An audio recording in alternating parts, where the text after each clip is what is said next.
नमो विष्णु पादाय कृष्णा पृष्ठाय भूतले श्रीमते भक्ति वेदांत स्वामी नामिने।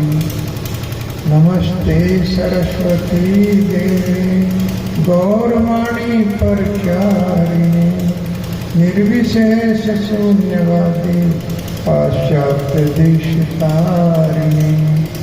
जय श्री कृष्णा चैतन्य प्रभु नित्यानंद श्री अद्वैत गदाधर श्रीवासादि भक्त वृंदा। हरे कृष्णा कृष्णा कृष्णा हरे हरे, हरे राम राम राम हरे हरे। हरे कृष्णा कृष्णा कृष्णा हरे हरे, हरे राम राम राम हरे हरे। हरे कृष्णा कृष्णा कृष्णा हरे हरे, हरे राम राम राम हरे हरे। श्रीमद् भागवत सप्ताह का आज 5वां सत्र, स्कंद 4 अध्याय 8 श्लोक नंबर 22। नान्यततः पद्म कलाक्षलोचना दुख चिन्नन्ते मृगयामि कश्चन। यो मृगयते हस्तग्रहीत पद्मया श्रियायत्रेयं मृगयमान्या। तो उनके सत्र में आप लोगों ने श्रवण किया था कि माता सुनीति अपने पुत्र को भगवान की शरण में भेज रहे थे। तम वत्स आश्रय भरत्य वत्सलम मुमुक्षु मृग्य पदार्थ पद्धति अनन्य भावे निज धर्म भाविते मनस्य स्थाप्य भजस्व पुरुषम। ये बेटा तुम उस भगवान की शरण में जाओ जो भृत्य वत्सल अर्थात भक्तों से बहुत प्रेम करते हैं। तो बताया गया था, कह रही है कि मेरे जैसी माताओं लाखों माताओं का प्रेम भी उनके प्रेम के सामने नहीं ठहर सकता। इतना प्रेम भगवान अपने भक्तों से करते हैं और अपने पार्षदों को भी नकार देते हैं और अपने जो निजी परिकर हैं उनको भी नकार देते हैं, लेकिन भक्तों की बात को कभी नकार नहीं पाते। ऐसे श्री भगवान की शरण में जाओ। मुमुक्षु मृग्य पदार्थ पद्धति, जिनकी शरण में मुक्ति पाने के लिए बड़े बड़े देवता बड़े बड़े ऋषि प्रयास करते रहते हैं, लेकिन उनके चरणों को प्राप्त करना बहुत कठिन है। लेकिन भरतवत्सल अर्थात भक्ति के द्वारा बहुत आसान हो जाता है। इसीलिए भगवद गीता में भगवान कहते हैं कि मुझे कोई जान नहीं पाता। वेदार संस्थितानि वर्तमानि निचार गुना भविष्याणि च भूतानि माम तु वेद न कश्चन। मैं भूत को भी जानता हूँ, वर्तमान को भी जानता हूँ और भविष्य में क्या होगा ये भी मैं जानता हूँ, लेकिन माम तु वेद न कश्चन, मुझे कोई नहीं जानता। लेकिन मुझे कोई नहीं जानता, लेकिन भक्तिया माम भी जाना था, लेकिन भक्ति के द्वारा मेरा भक्त मुझे जान जाता है।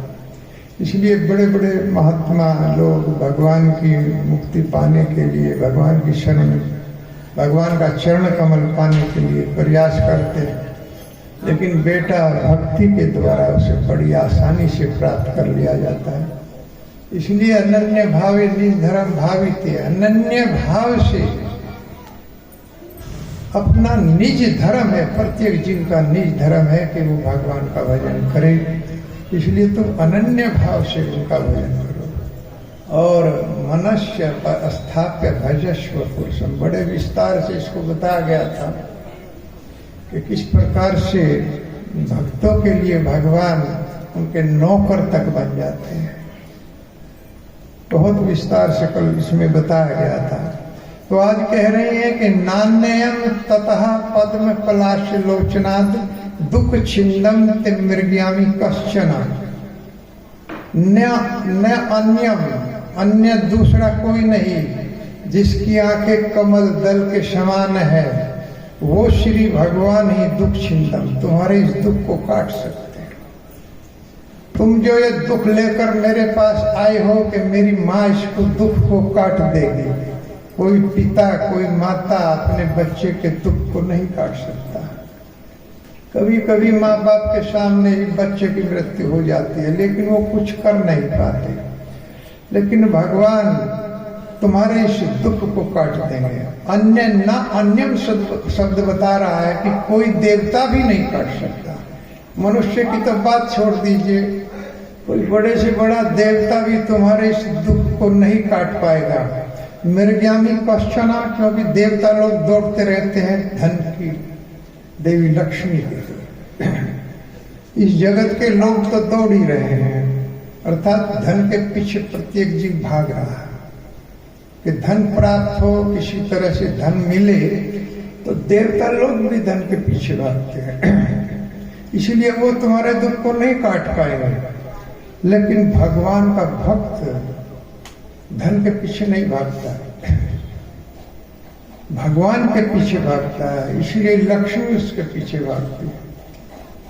जब इसी तरह से यो मृगती हस्तग्रहित पद्मा, लेकिन भगवान के पीछे लक्ष्मी हाथ में माला लेकर पीछे दौड़ती है। जब लक्ष्मी जी प्रकट हुई समुद्र मंथन के समय, समुद्र मंथन हुआ तो लक्ष्मी जी उसमें से प्रकट हुई, हाथ में माला लेकर वो चल रही थी और कृष्ण को खोज रही थी। समस्त देवता सुर असुर सब उसके पीछे दौड़ रहे थे, बड़े बड़े ऋषि भी दौड़ रहे थे कि लक्ष्मी हमको वर्ण कर ले। लेकिन लक्ष्मी ढूंढ रही थी कृष्ण को, और कृष्ण एक बरगद के पेड़ के नीचे आराम से लेटे हुए थे। वो किसी के पीछे नहीं दौड़ते हैं। इसीलिए लक्ष्मी जी उनके पास गई और वरमाला उनके गले में डाल दिया।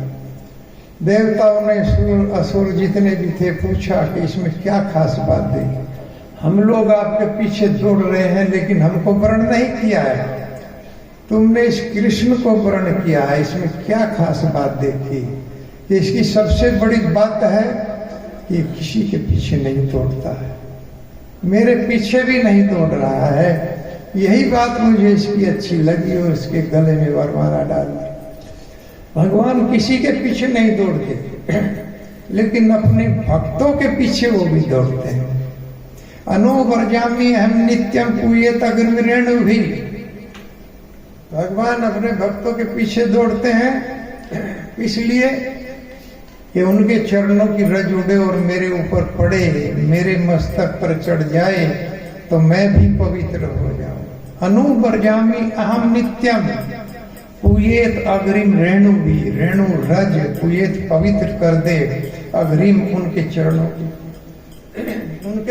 की रज से मैं पवित्र हो जाऊं, इसलिए मैं भक्तों के पीछे दौड़ता। एक बार जगन्नाथ मंदिर में जो फूल चुनने वाली एक भक्त थी मालन, वो फूल चुन रही थी जगन्नाथ जी के लिए, लेकिन गीत गोविंद गा रहे थे, गीत गोविंद को गा रहे थे। अब गीत गोविंद कोई गाए तो कैसे भगवान रह सकते हैं, हरिनाम कोई गाए तो कैसे भगवान रह सकते हैं? तो गीत गोविंद गा रही थी और फूल चुन रही थी, तो भगवान ड्यूटी छोड़ करके उसके पीछे पीछे चलने लगे। जिधर भी वो चलती थी उधर ही भगवान उसके पीछे चलते थे। तो सुबह पुजारी ने देखा, ड्यूटी खोली तो सारी ड्रेस भगवान की फटी हुई है। उन्होंने कहा चाबी मेरे पास है, दरवाजा बंद था ड्यूटी का, ये भगवान की ड्रेस ऐसे कैसे फट गई। अगले दिन भगवान स्वप्न में दिखाई देते हैं पुजारी के, कहते हैं कि पुजारी एक मालन जो है गीत गोविंद गा रही थी, जयदेव जी द्वारा रचित गीत गोविंद है, सिरित कमला कुछ मंडल धरत कुंडल रे। तो पुकार रही थी तो मुझसे रुका नहीं गया और मैं उसके पीछे पीछे चला तो गुलाब के कांटे मेरी ड्रेस जो है वो छिन भिन कर दी, गुलाब के कांटे इसमें चुभ गए। तो इस तरह से भगवान अपने भक्तों के पीछे दौड़ते हैं और किसी के पीछे नहीं दौड़ते। और भगवान का भक्त भगवान के पीछे दौड़ता है, वो लक्ष्मी तक के पीछे नहीं दौड़ता, और उनके पास लक्ष्मी अपने आप आती रहती है। जो भगवान के पीछे दौड़ेंगे तो कैसे लक्ष्मी उनके पास नहीं आएगी। इसलिए नारायण की जो उपासना करेंगे तो लक्ष्मी को तो उनके पास आना पड़ेगा। तो बेटा जिसकी आंखें कमल दल के समान है वो भगवान आपके दुख को काट सकते हैं। तो कमल दल के दूसरा कोई हमारे पास उदाहरण नहीं है भगवान की आंखों के लिए, भगवान के चरण कमल के लिए। और कुंती महारानी ने तो सारी उपमा कमल से ही दिया है कि नमो पंकज नाभाया, नमो पंकज मालिनी, नमो पंकज नेत्राय, नमो पंकज आर्य। हे भगवान जिसका नाभि कमल को मैं प्रणाम करती हूँ, सबसे पहले नाभि को प्रणाम करती हूँ। आपके गले में जो वनमाला है ये कमल की, इसको भी मैं प्रणाम करती हूँ। आपके कमल जैसे नेत्र हैं इनको प्रणाम करती हूँ, और आपका चरण कमल है इसको प्रणाम करती हूँ। इससे बड़ी कोई उपमा हमारे पास है ही नहीं, इसलिए हम कमल से उपमा देते हैं भगवान की, चंद्रमा से उपमा देते हैं, उससे बड़ी कोई उपमा है नहीं। लेकिन इस पर कवि लोग कहते हैं कि ये बहुत छोटी उपमा है। भगवान की उपमा केवल भगवान से। निरुपम न उपमा आन राम समान, राम निगम कहे, जहि जो निखत सखदोत सम, रवि लहत अति लघुता लहे। निरुपम न उपमा आन राम समान, राम निगम कहे, जहि जोनि सत खगदोत सम, रवि लहत अति लघुता लहे। अगर हम उपमा दे के करोड़ों जुगनू भगवान सूर्य के प्रकाश के समान है, तो ये कोई उपमा है, अति लघु उपमा है, बहुत छोटी। अरे भगवान सूर्य की एक किरण के समान सामने करोड़ों का कितने भी जुगनू हो वो ठहर नहीं सकते। इसीलिए भगवान राम की, भगवान कृष्ण की उपमा केवल राम की उपमा राम से दी जा सकती है, और कृष्ण की उपमा कृष्ण से दी जा सकती है। किसी चंद्रमा से, किसी सूर्य से, किसी कमल से भगवान की उपमा बहुत छोटी उपमा है, बहुत छोटी। एक कवि ने लिखा है कि उपमा देख करके भगवान के शरीर को और बहुत शर्मा गई। चंद्रमा आकाश में चढ़ गया, चला गया, अरे मेरी उपमा कहाँ है भगवान के सामने। कंदर्प कोटि कमनिया विशेष शोभन, भगवान के सामने करोड़ों कामदेव नहीं ठहर सकते, इतने सुंदर भगवान है। तो चंद्रमा कहाँ ठहर पाएगा। कमल जल में चला गया, मीन जल में चली गई।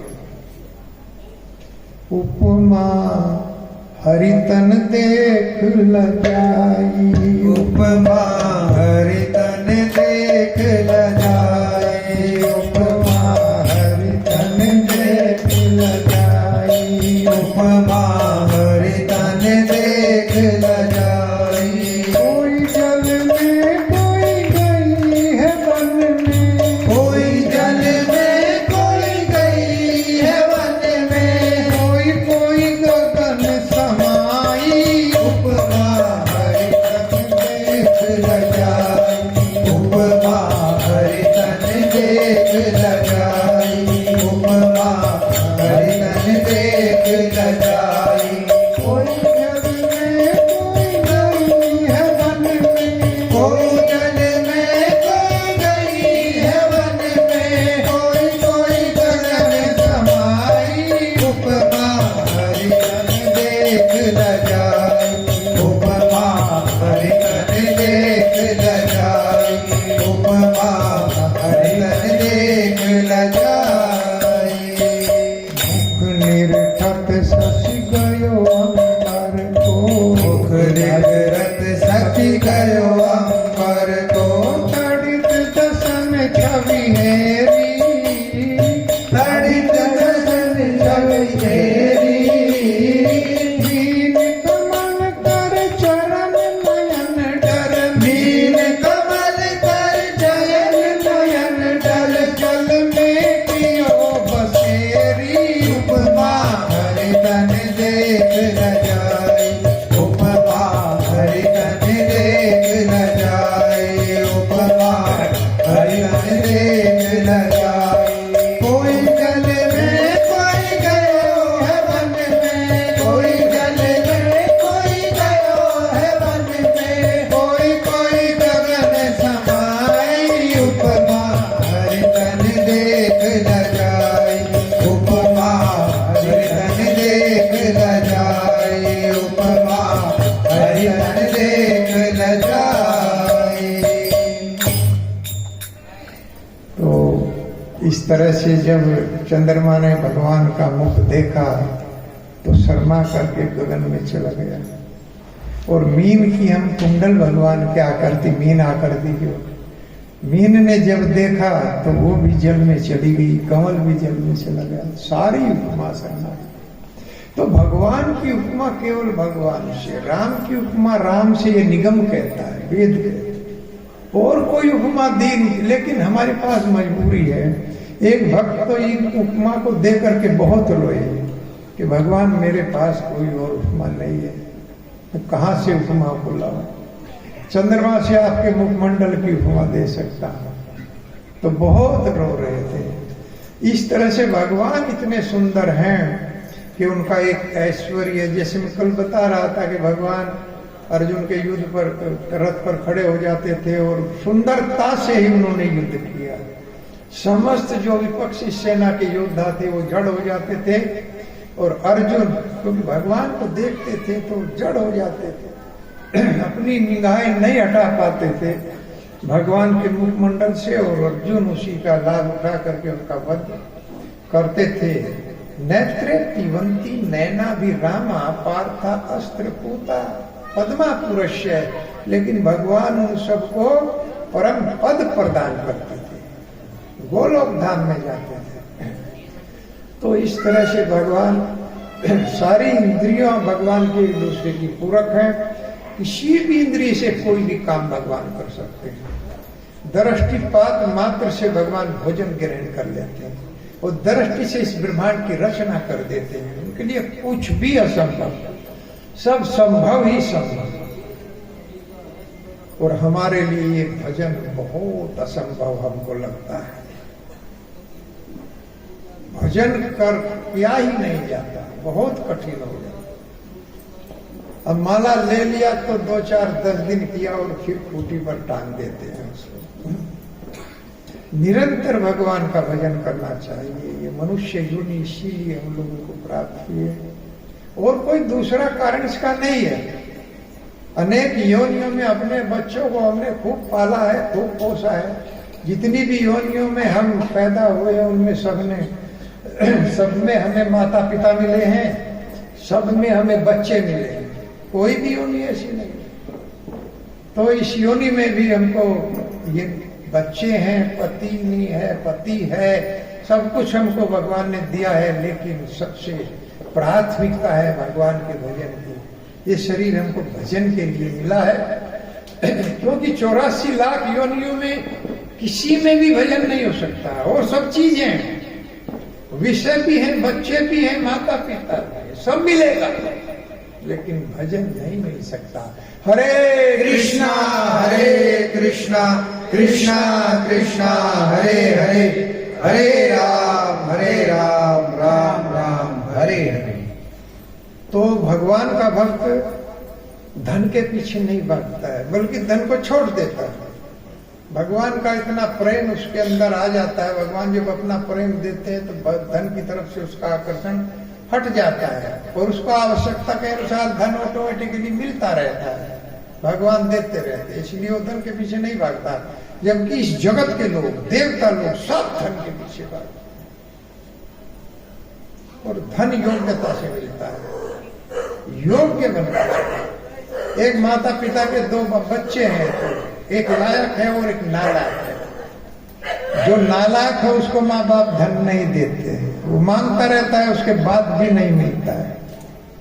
वो जानते हैं कि ये शराब पिएगा या कोई नशा करेगा, लेकिन जो लायक है, जो माता पिता की बात को मानता है, माता पिता उसको बिना मांगे देते रहते हैं। ले बेटा रख ले इसको, वो मांगता भी नहीं है तो तब भी उसको देते हैं, जानते हैं कि ये इसका सदुपयोग करेगा।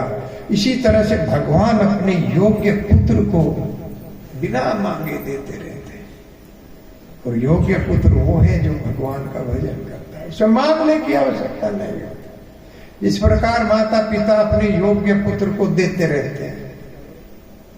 कहता है पिताजी मेरे पास है कि नहीं, रख ले, माता कहती रख ले, कोई बात नहीं। और जो नालायक है उसको मांगने पर भी नहीं मिलता है। अगर हम भजन नहीं करते तो हम नालायक पुत्रों में हमारी गिनती होती है। ममो वांसे जीव लोके जीव भूत सनातन। भगवान कहते हैं जीव मेरा अंश है, मेरा पुत्र है, लेकिन जीव भूत वो नालायक बन गया है। मने षष्ठानी इंद्रियाणी प्रकृति स्थानी कर सकते, और इस जगत में 5 इंद्रियों और मन के साथ घोर संघर्ष कर रहा है और उनके द्वारा पराजित हो जाता है। तो जीतने के लिए आया है, अजीत का पुत्र है। आत्मा अजीत का पुत्र है, हम जो आत्मा के स्तर पर हैं, इसलिए वो कभी हार नहीं मानता। इसलिए भगवान के जो भक्त होते हैं वो अजीत के पुत्र कहलाते हैं। इसलिए ब्रह्मभूत प्रसन्न आत्मा न सोचती न कांक्षती, वो जीवभूत नहीं ब्रह्मभूत बन जाता है, अर्थात भगवान का लायक पुत्र हो जाता है। वो भगवान का भजन करता है और उसके इस जगत में कभी कोई कमी नहीं आती है। और इस जगत के बाद वो गोलोक धाम में जाता है, जहां उसको चिन्मय शरीर प्राप्त होता है। कल मैं बता रहा था कि इस शरीर, ये शरीर एक किराए का घर है, और किराए के घर से पहले, एग्रीमेंट से पहले दूसरा घर तलाश कर लेना चाहिए।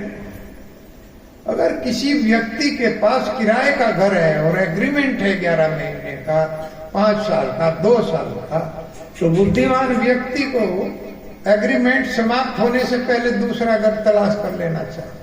ये नहीं है कि एंड टाइम पे मकान मालिक ने बाहर निकाल दिया और सामान सड़क पर पड़ा हुआ, ये मूर्खता होगी।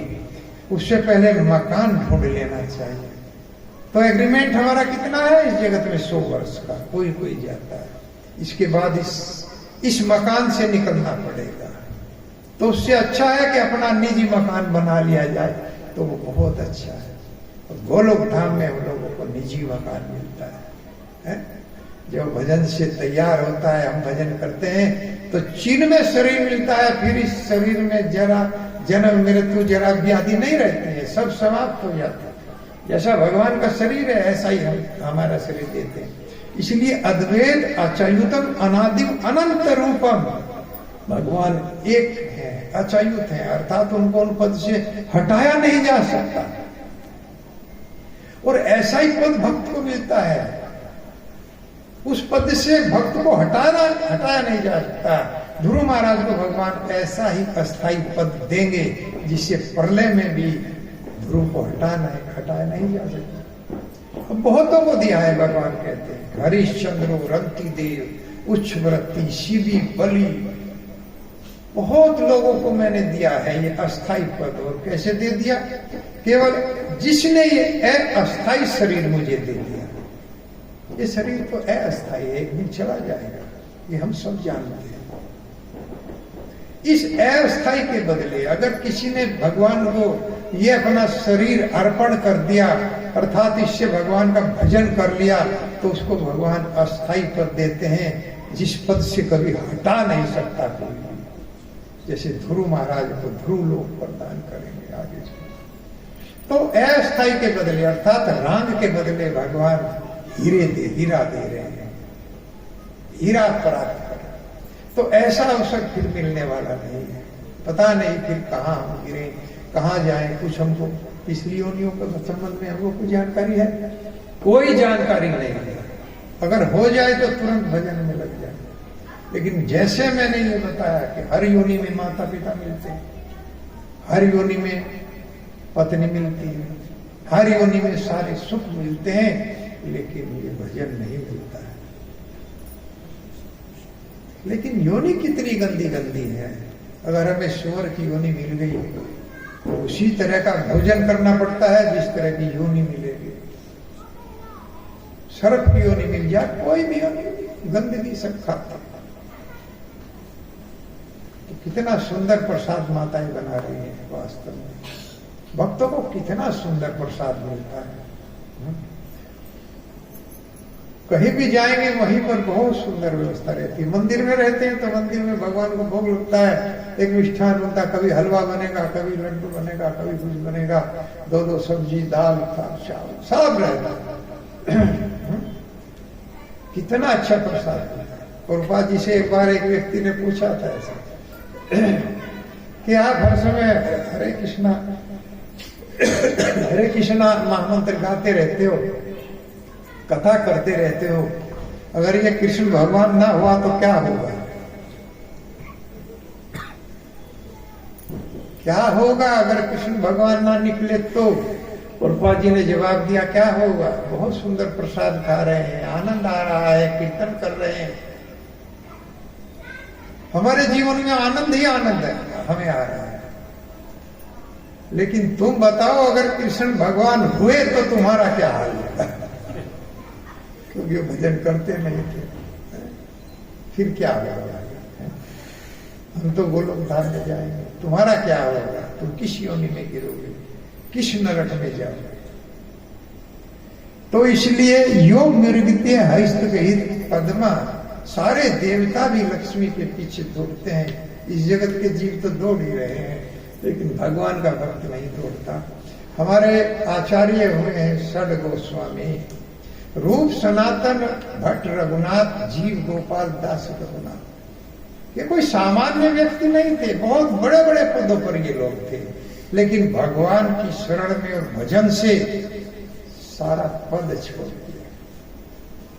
तवक्त्वा तुरुण शेषम मंडल पति श्रेणी सदा तुच्छ, भूतवा दीन गणेश को गोपीन कंथा से, गोपी भाव रसामृता दिलहरी कल्लोल मुहूर निरंतर, बंदे रूप सनातनो रघु युगो श्री जी गोपाल। कहाँ थे ये? मंडलपति थे। राजा हुसैन से है कि यहाँ बंगाल में प्रधानमंत्री के पद पर थे, रूप और सनातन दोनों। रामकेली गांव के रहने वाले थे। बचपन में कुमार नाम था, कुमार देव ब्राह्मण के पुत्र थे। नाम था बड़े भाई का अमर और छोटे का संतोष। दोनों भाई बचपन से ही भगवान की भक्ति में लगे हुए थे।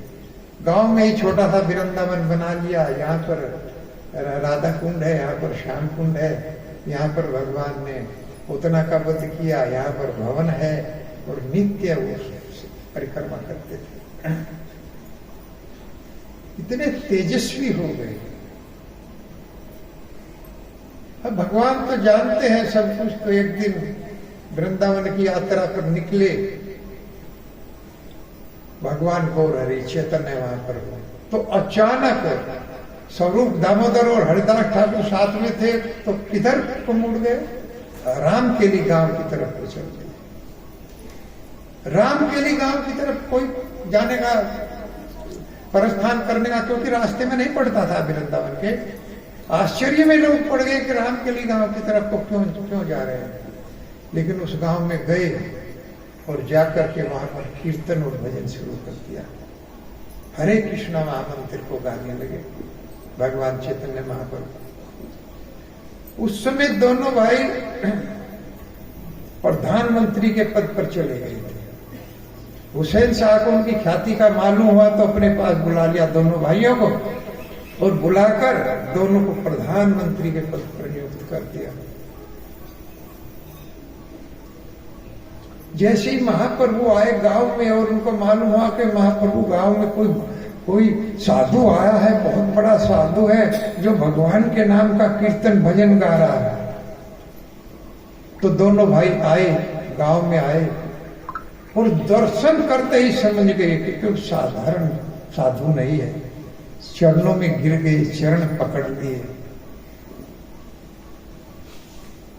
और चरण पकड़ के कहने लगे, हे प्रभु। और भगवान उनको उठा रहे थे कि हमारे आलिंगन कीजिए, गले लग जाइए, आप में बहुत बड़ी दैन्यता है।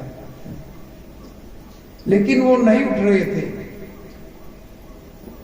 कह रहे थे, नीच जाति नीच संगी करी नीच काज। हे प्रभु, हम आपके गले लगने के लायक नहीं है, क्योंकि हमारी तो जाति नीच है और हमने नीचों का संग किया है और नीच कार्य किए। क्योंकि हुसैन साहब बादशाह के दरबार में प्रधानमंत्री के पद पर थे, नीच जाति ब्राह्मण कुल से थे, उसके बाद भी कह रहे हैं कि हमारी नीच जाति है, क्योंकि नीच का संग किए थे। नीच संगी अर्थात कहीं गाय काटने का आदेश दे दिया तो वो भी कराते थे, कहीं किसी हिंदू पे हमला कर दिया वो भी कराते थे। कह रहे हैं करी नीच कार्य, हमने तो बहुत बहुत नीच कार्य किए प्रभु, हम आपके गले लगने के योग्य नहीं है, हमें आप अपने चरणों में शरण दीजिए। भगवान उसी समय कहते हैं कि देख तुम्हारी दैन्यता,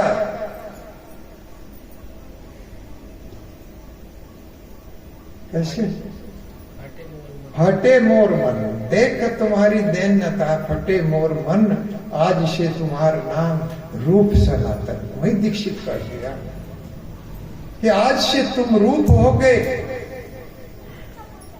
और बड़े भाई को सनातन नाम दिया, जो अमर थे। छोटे भाई जो संतोष थे उनको नाम दिया रूप गोस्वामी। दोनों को दीक्षित कर दिया। और बादशाह ने क्या नाम रखे थे? एक का साकर मलिक और एक का दबीर खान। संतोष और अमर हटा दिए थे। तो कहते हैं कि हम आपके गले लगने लायक नहीं है प्रभु, हम वापस नहीं जाएंगे, हम तो आपके साथ वृंदावन चलेंगे।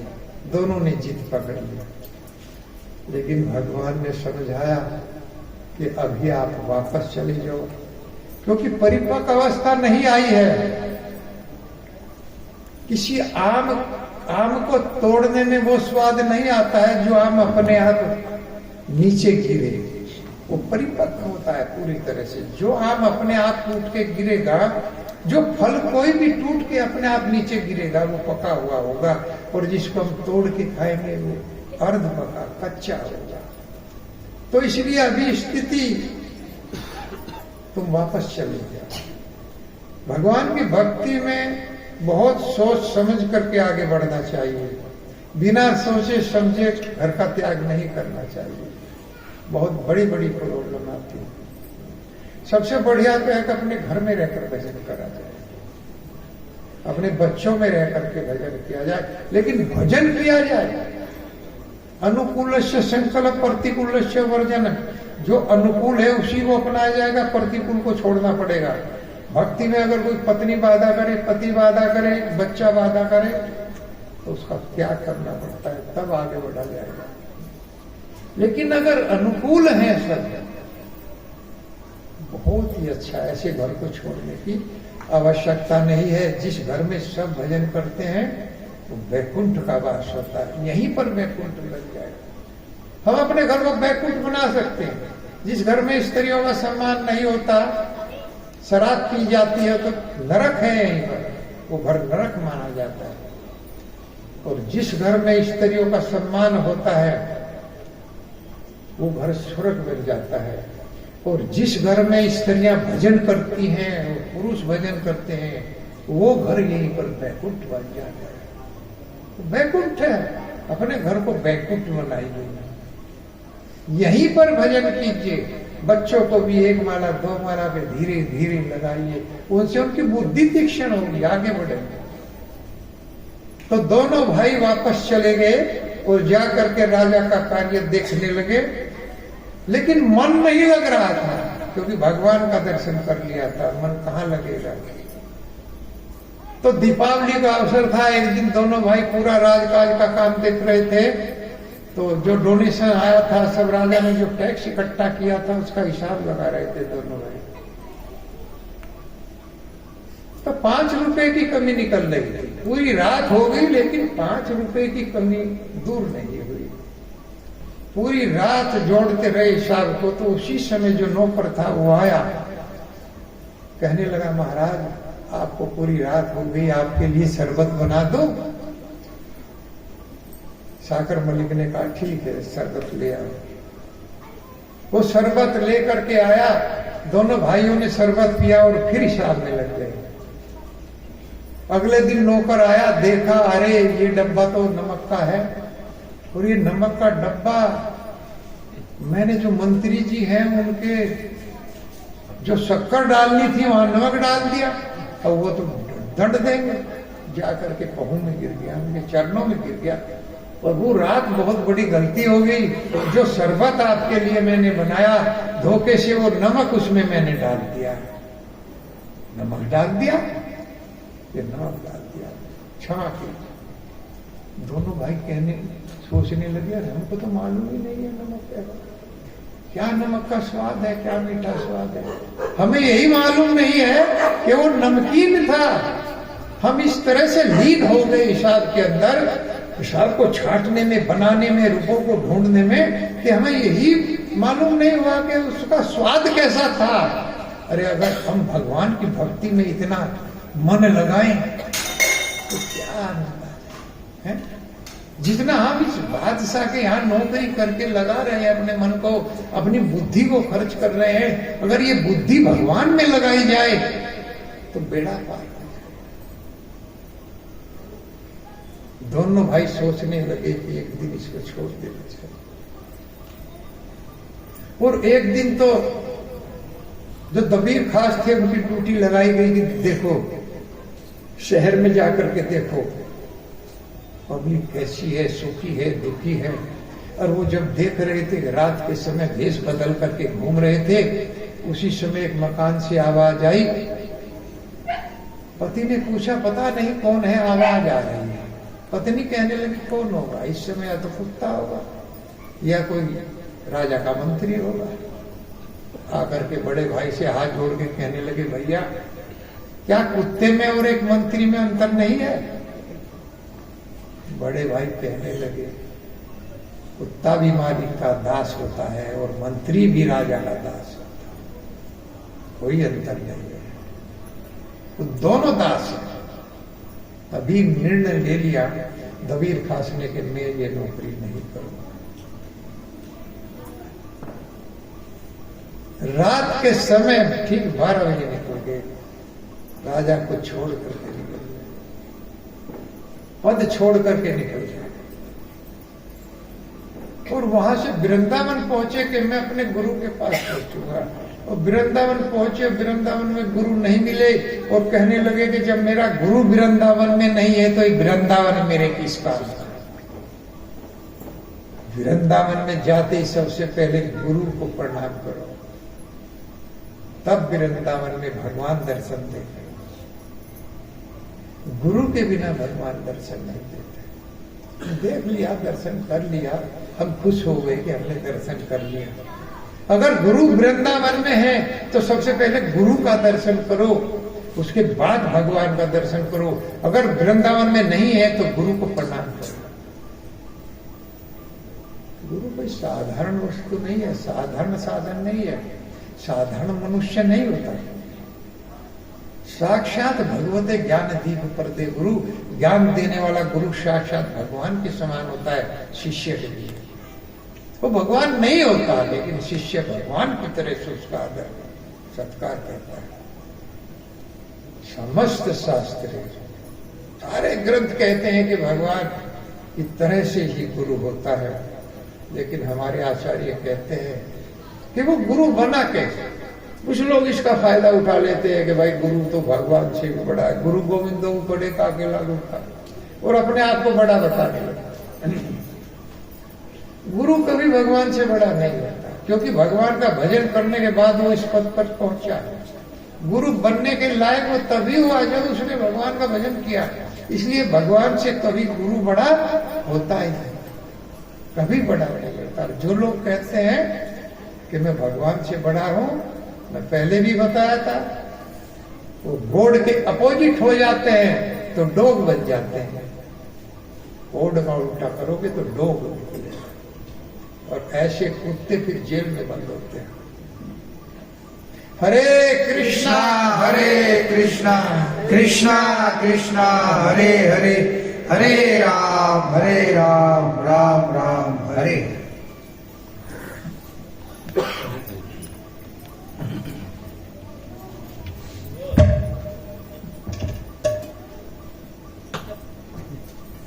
जय अनिला प्रेमे धन करुणा प्रचुर। जय अनिल प्रेम धन करुणा प्रचुर। जय अनिला प्रेमे धन करुणा प्रचुर।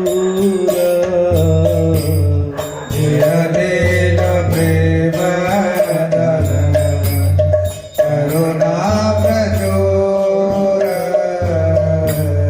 है ना प्रभु को था गेला आचार्य ठाकुर। मेरा प्रभु वेदा देना आचार्य ठाकुर। कहाँ मोर रूप कहाँ सनातन। कहाँ मोर स्वरूप कहाँ सनातन। कहाँ मोर स्वरूप कहाँ सनातन। कहाँ मोर स्वरूप कहाँ सनातन। कहाँ दास रघु नाथ पतित पावन। कहाँ दास रघुनाथ पतित पावन। जय लीला प्रेमोधन करुणा प्रचुर। जय लील प्रेम धन करुणा प्रचुर। कहाँ मोर भट जुग कहाँ कबीराज। कहाँ मोर भाट जुग कहाँ कबीराज। एक काल को था गेला गौरानाथ राज। एक काल को था गेला गोरा नटराज।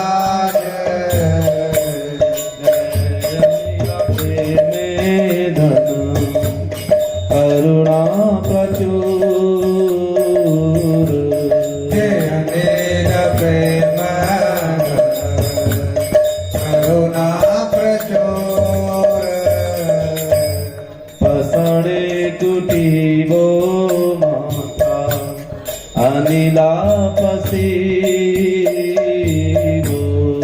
मने कुटिलो महान मंजिलो पसीरो गौरांगे गुरे रे निधि कोतागे लपागो गौरंगे गुरेरा निधि कोतागे लपागो लीला प्रेमोदन करुणा प्रचुर ये लील प्रेम घन करुणा प्रचुर सेवार संगे संगे जे को लाभ लास संगे संगे देखर विलास रामचंद्र संग मांगे नरोत्तम दास रामचंद्र संग मांगे नरोत्तम दास लीला प्रेमे धन करुणा प्रचुर लील प्रेम धन करुणा प्रचुर न प्रभु को था गिरा आचार्य ठाकुर मेरा प्रभु के भागला आचार्य ठाकुर जय वैष्णव ठाकुर जय वैष्णव ठाकुर वैष्णव ठाकुर जय वैष्णव ठाकुर जय वैष्णव ठाकुर जय वैष्णव ठाकुर जय वैष्णव ठाकुर हरि बोल हरि बोल हरि बोल हरि बोल हरि बोल हरि बोल हरि बोल हरि बोल हरि बोल हरि बोल जय बोल हरि बोल हरि बोल हरि बोल नान्यत तत् पद्म पलाश लोचना न अन्यत नहीं कोई दूसरा, कोई भी तुम्हारे इस दुख को नहीं काट सकता। दुख दे सकता है लेकिन उनके पास दुख काटने की क्षमता नहीं है। केवल भगवान है कि उनके पास दुख है ही नहीं, केवल सुख ही सुख उनके पास है। इसलिए तुम उनकी शरण में जाओ। देवता लोग कैसे करते हैं, अगर कोई त्रुटि हो गई तो फिर उसका वो दंड दे देते हैं। जैसे ब्रजवासी भगवान को भोग लगाते हर वर्ष, तो इंद्र की पूजा करते थे। वो इंद्र की पूजा करते थे क्योंकि इंद्र, उन्हें ये सोच था कि भाई इंद्र वर्षा करते हैं, हम लोग वैश्य हैं तो हमारा व्यापार चलता है, हमारे गाय चुगते हैं, चारा उत्पन्न होता है, इंद्र वर्षा करते हैं। तो हर वर्ष इंद्र को भोग लगाते थे। भगवान को भोग की जगह इंद्र को भोग लगाने लगे। तो जब भगवान 7 वर्ष के हुए तो माता यशोदा पकवान बना रही थी, एक से एक मिष्ठान बना रही थी और सब दासियां लगी हुई थी,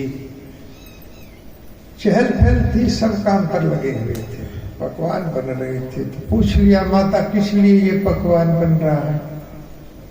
कि बेटा इंद्र देवता जो है वो वर्षा करते हैं, उससे हमारा चारा बनता है और हमारे पशु चारा चुगते हैं, दूध देते हैं, इसलिए हम लोग हर वर्ष इंद्र को भोग लगाते हैं।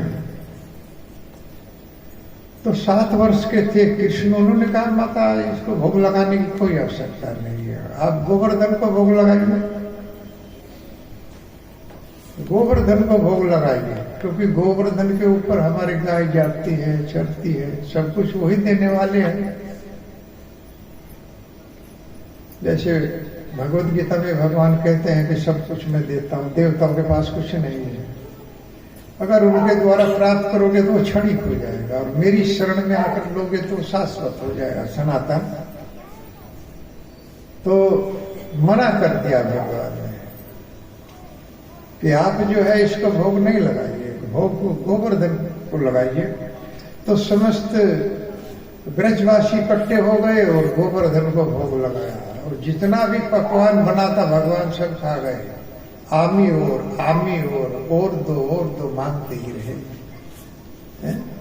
किसी को निराश नहीं करते, सारी दुनिया भगवान को भोग लगाती है, लेकिन वही सारी दुनिया को खाने के लिए देते हैं।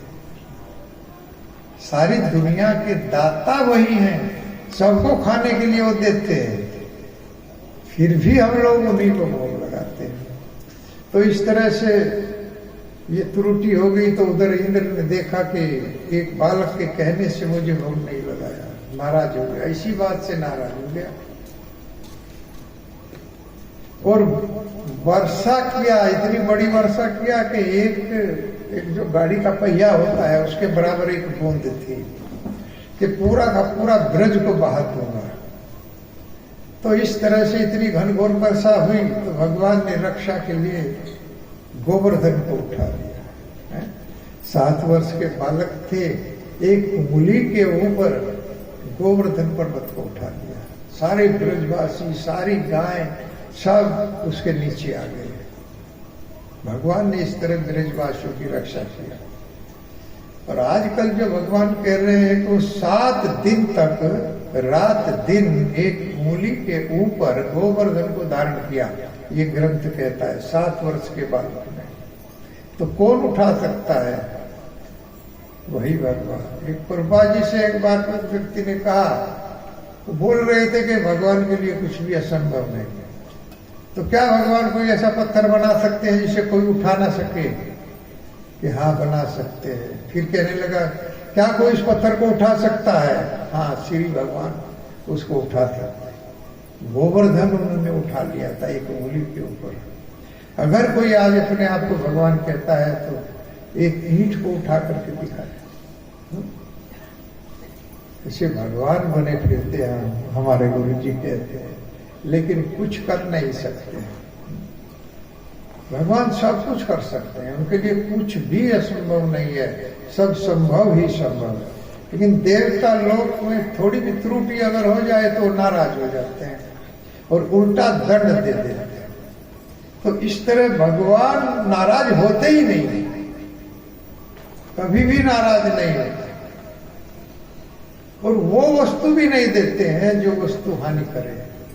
तो देख लेते हैं, जैसे माता पिता अपने बच्चे को, अगर कोई बच्चे को जुकाम है, नाक बह रही है और वो मांगे कि पापा मुझे 5 रुपए दो, मैं आइसक्रीम खाऊंगा, तो बच्चे को पिता आइसक्रीम नहीं देगा, माता पिता उसको पैसा नहीं देगा, बेटा आइसक्रीम हानि करेगा, नहीं देगा। लेकिन अगर वो आइसक्रीम वाले के पास पैसे लेके पहुंच गया तो आइसक्रीम वाला फटाक से दे देगा, पैसे ले लेगा, आइसक्रीम दे देगा इसको। वो ये नहीं देखेगा बच्चा बीमार है। ये देवताओं का काम है, आप जो भी मांगोगे वो मिल जाएगा। वो ये नहीं देखेंगे ये इसको हानि करेगा या लाभ करेगा, लेकिन भगवान ये देखते हैं कि ये वस्तु मेरे भक्त को हानि तो नहीं करेगी। इसलिए कहते हैं, कृष्णा कहे आमी भजे, मांगे विषया सुखा, अमृत छाड़ी विषया मांगे, हे बड़ो मूर्खा।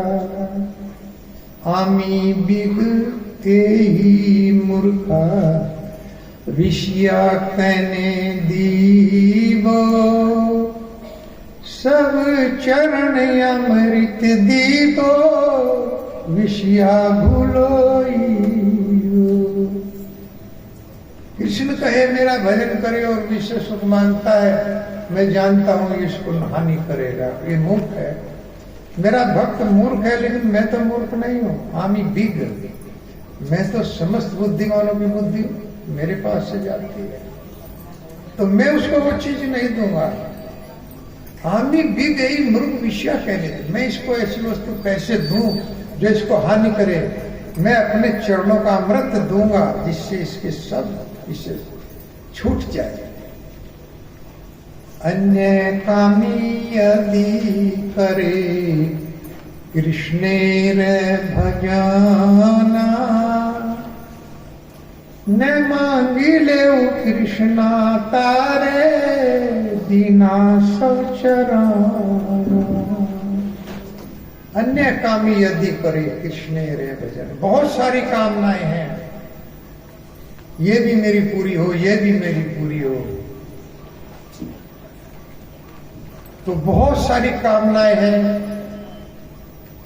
और ये कामनाएं भगवान पूरी करते हैं, लेकिन पीछा छुटा लेते हैं। रूप गोस्वामी ने भक्ति रसामृत सिंधु में ये लिखा है कि अगर कामनाओं पे ध्यान रहेगा तो कामनाएं पूरी भगवान करके पीछा छुटा लेंगे। लेकिन कामनाएं हैं, कृष्णदास कविराज गोस्वामी लिखते हैं कि कामनाएं हैं लेकिन ध्यान कृष्ण पे है, मैं तो भगवान को पाना चाहता हूं, और उसकी बहुत कामनाएं, तो कामनाएं भी पूरी होंगी और कृष्ण भी मिल जाएंगे। जैसे ध्रुव महाराज, कामनाएं भी पूरी, अर्थात 36,000 वर्षों का राज्य मिलेगा।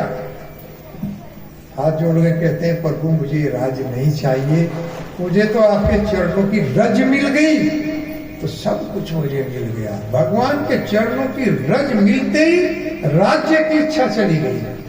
जो राज्य पाने की इच्छा थी ध्रुव महाराज की, मैं तो राज्य लेकर के रहूंगा, भगवान के चरणों की रज मिलते ही राज्य की इच्छा समाप्त हो गई। कहते हैं प्रभु हे भगवान मैं ये नहीं चाहता हूं, मुझे आप मिल गए तो सब मिल गया। भगवान कहते हैं नहीं, तुम्हारे अंदर कामना थी, इसलिए तुमको 36,000 वर्षों का राज्य दिया जाता है, और उसके बाद में ध्रुवलोक प्रदान किया जाता है। इतनी बड़ी बात भगवान देते हैं अपने भक्तों को। और इस जगत के लोग क्या देखते हैं, इनके पास कुछ है नहीं, क्या देंगे? न सुख है, न प्रेम है, और न धन है, कुछ नहीं है। भगवान के पास सुख भी है, प्रेम भी है, और धन भी है। संतम समीपे रमणम रति पदम वित परदम नित्यम विमम विहाया अकामदम दुख भयादि शोकम मोह प्रदम तुच्छ अहम भजे गया। हम लोग पागल की तरह से इन लोगों का भजन कर रहे हैं, अरे इससे मुझे ये मिलेगा, इससे मुझे ये मिलेगा, ये व्यक्ति मेरे काम का है, ये मुझे धन देगा। कुछ नहीं है इनके पास। कुछ धन देगा तो आपसे 100 काम लेगा, अगर कुछ धन दे दिया इंटरेस्ट भी लगा देगा और फिर काम भी लेगा। इस जगत का भी लगता,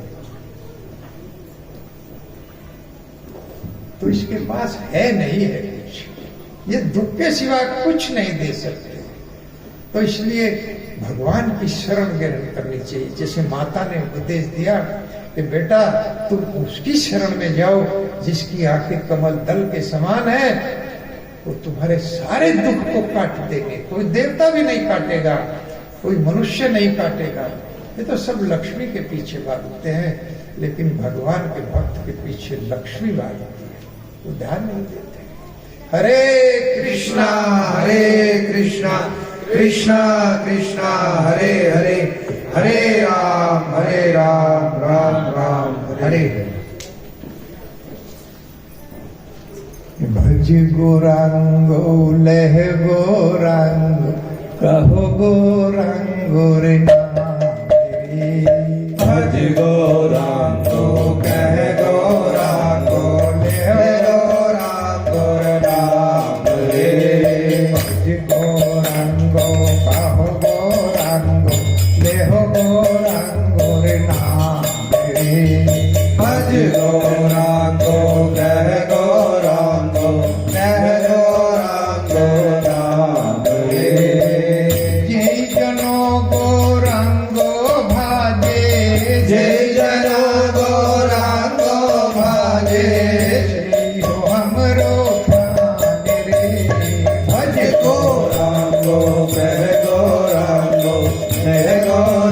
को नाम रे भज गौरांगो कह गौरांगो जय गौरांगो नाम रे जय जना गौरांगो भाजे जय जना गौरांगो भाजे श्री हो हमरो प्राण रे भज गौरांगो कह गौरांगो जय गौरांगो नाम रे भज गौरांगो कह गौरांगो जय गौरांगो नाम रे गौरांगो भजले गौरांगो जपले गौरांग भजले गौरांग जपले गौरांगो भजले गौरांगो जपले गौरांग भजले गौरांग जपले कोई दुखेरा अवसान रे होए दुखे अवसान रे भज गौरांगो कह गौरांगो भज गौरांगो कह गौरांगो जय गौरांगो नाम रे जय जनो गौरांग भाजे जय जना गौरांग भाजे कोई हमारो प्राण रे भज गौरांगो कह गौरांगो जय गौरांगो नाम रे भज गौरांगो कह गौरांगो जय गौरांगो नाम रे गौरांगो बुलिया दुबाहु तुलिया गौरांग बुलिया दुबाहु तुलिया गौरांगो बुलिया दुबाहु तुलिया गौरांग बुलिया दुबाहु तुलिया नचिया नचिया बेडाऊ रे नचिया नचिया भैया रे भज गौरांगो कह गौरांगो जय गौरांगो नाम रे भज गौरांगो कह गौरांगो जय गौरांगो नाम रे जय जनो गौरांगो भाजे जय जना गौरांग भाजे हो हमरा प्राण रे भज गौरांगो कह गौरांगो जय गौरांग नाम रे भज गौरांगो कह गौरांगा जय गौरांगो नाम रे गोरा गोरा गोरा गोरा गोरा गोरा गोरा गोरा गोरा गोरा हरी गोरा गोरा गोरा गोरा गोरा गोरा गोरा गोरा गोरा गोर हरि गोरा गोरा गोरा गोरा गोरा गोरा गोरा गोरा गोरा गोर हरी गोरा गोरा गोरा गोरा गोरा गोरा गोरा गोरा गोरा गोर हरि निताई गौरंगो निताई गौरंगो निताई गौरंगो गोर हरी निताई गौरांगो निताई गौरांगो निताई गौरांगो गोर हरि निताई गौरंगो निताई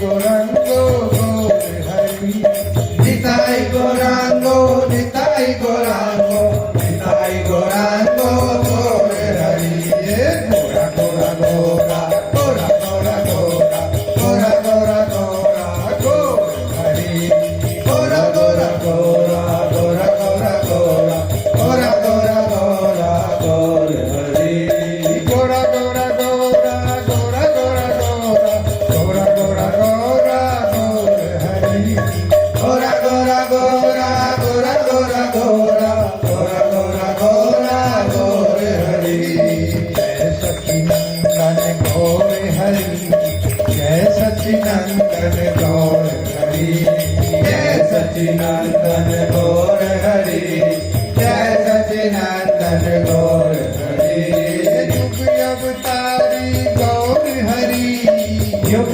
अवतारी गौर हरि युग अवतारी गौर हरि युग अवतारी गौर हरि गोरा गोरा गोरा गोरा गोरा गोरा गोरा गोरा गौर हरि गोरा गोरा गोरा गोरा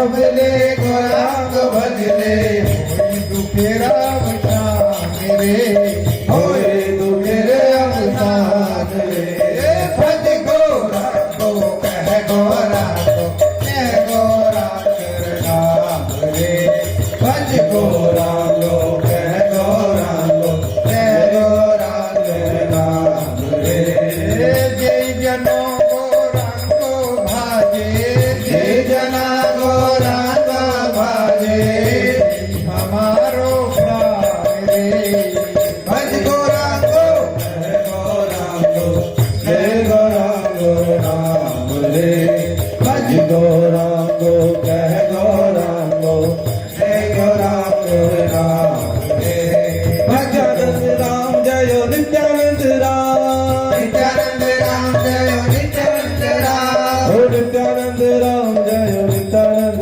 राम नित्यानंद राम जय नित्यानंद राम भज गौरांग कह गौरांग जय गौरांग नाम रे भज गौरांग कह गौरांग जय गौरांग नाम रे मैत्रेय उवाच एवं संजल्पितं मातुर्करण्यारण्यागमं वचः सन्नियमात्मनात्मानं निश्चक्रामपितुः पुरा। मैत्रेय ऋषि कहते हैं कि हे विदुर, ध्रुव महाराज ने अपनी माता के इस आदेश को अपने हृदय में धारण कर लिया।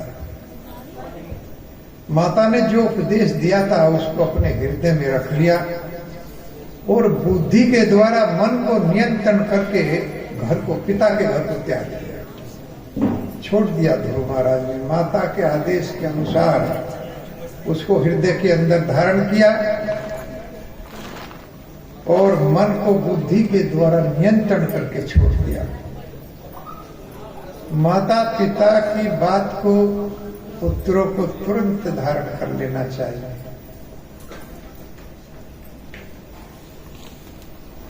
मात पिता कैसे? मात पिता गुरु प्रभु की वाणी, मात पिता प्रभु गुरु की वाणी मात पिता गुरु प्रभु की वाणी, मात पिता गुरु प्रभु की वाणी विचार करिए शुभ ज्ञानी, विचार करे शुभ जारी तुम सब भांति परम हितकारी, तुम सब भांति परम हितकारी आज्ञाशील परनाथ तुम्हारी, आज्ञा सिर पर नाथ तुम्हारी। माता पिता की बातों को बच्चे क्रोध करते हैं, लेकिन तुरंत हृदय में धारण कर लेना चाहिए। वो सदैव लाभ ही करे। माता पिता गुरु और भगवान का आदेश, मयि सर्वाणि कर्माणि सन्न्यस्य अध्यात्म चेतसा श्रद्धावंतो अनुसूयंतो मुच्यन्ते अपि कर्म भी है। अर्जुन, मेरे आदेश का पालन करो, श्रद्धा के सहित और ईर्षा से रहित होकर। जो इस मेरे आदेश का पालन करता है, समस्त पाप कर्मों से मुक्त होकर मैं उसे अपने पास बुलाता हूं। कितना आसान। भगवद गीता में भगवान कहते हैं अर्जुन को, हे अर्जुन, तुम आदेश का उल्लंघन मत करो, मैं कहता हूं युद्ध करो, तुम मेरे इस आदेश का पालन करो। और हमारे लिए क्या आदेश है भगवान का? मन मना भाव मत भक्तो मध्यायी माम नमस्कुरु, मेरा मनन करो, मेरे भक्त बनो, मेरा भजन करो और मुझे नमस्कार करो, तुम सबको लोकधाम में जाओगे। कितना आसान है? तो भगवान का यह आदेश अगर कोई पालन करता है तो निश्चित रूप से गोलोकधाम में जाता है। माता पिता का जो आदेश धारण कर लेता है वो इस जगत में सुख से रहता है, सुख पूर्वक रहता है। लेकिन अधिकतर आती है कि बच्चे माता पिता के ऊपर क्रोध करते हैं, बात को मानते नहीं है। जो माता पिता की बात को नहीं मानेंगे वो दुखी रहेंगे, और जो माता पिता की बात को धारण कर लेंगे। ध्रुव महाराज से हमको शिक्षा लेनी चाहिए। माता पिता की बात को उसने अपनी माँ के उपदेश को हृदय में धारण करके रख लिया, दृढ़ निश्चय के साथ में कि मैं इस आदेश का पालन करूंगा, और बुद्धि के द्वारा अपने मन को मनुष्य स्थाप, माता ने कहा था मनुष्य स्थाप, कि बेटा मन को स्थिर करके उस परम पुरुष का भजन करो। तो हृदय में धारण करके और बुद्धि के द्वारा मन को नियंत्रण करके घर का त्याग कर दिया, छोड़ दिया 5 वर्ष के बाद। कितनी बड़ी बात है। कोई माँ अपने बच्चों को भेज देगी जंगल में, बाहर निकलते तो डर लगता है रास्ते में, क्योंकि भगवान पे इतना विश्वास था कि वो क्या है, भरते वत्सलम, भक्तों की रक्षा करने वाले तो भगवान। ये विश्वास करके भेज दिया कि मेरे पुत्र का तो भगवान रक्षा करेंगे, वो भरते वत्सलम, और वही हुआ। भगवान ने पूरा रक्षा किया और जंगल में चले गए। जंगल में जाकर के जैसी दूर दूर तक ख्याति फैल गई, अरे 5 वर्ष का बालक भगवान को प्राप्त करने के लिए घर छोड़ करके जंगल में भजन करने के लिए, ध्यान लगाने के लिए। और ये ख्याति धीरे धीरे नारद तक पहुंच गई, और नारद जी ने सुना तो तुरंत वो तो ताक में रहते हैं कहीं मुझे भक्त मिले, वो तो कल्याण करने के लिए तैयार है। उस स्थान पर आ गए जहां ध्रुव महाराज तपस्या करने के लिए जंगल में बैठे थे। आकर के उनके सिर पर अपना पापों का नाश करने वाला हाथ रख दिया और परीक्षा लिया अपने भक्त की। हे बेटा, ये तो तुम्हारी खेलने खाने की उम्र है, तुम क्यों इस उम्र में जंगल में आ गए? तो बहुत बड़े बड़े सिंह है, शेर है, सर्प है। तुम घर जाओ और जब कुछ बड़े हो जाओगे तब आना और ध्यान लगाना, भगवान को पाना। ये उम्र नहीं है, ये तो तुम्हारी खेलने की उम्र है। तुम जंगल में अपने घर चले जाओ।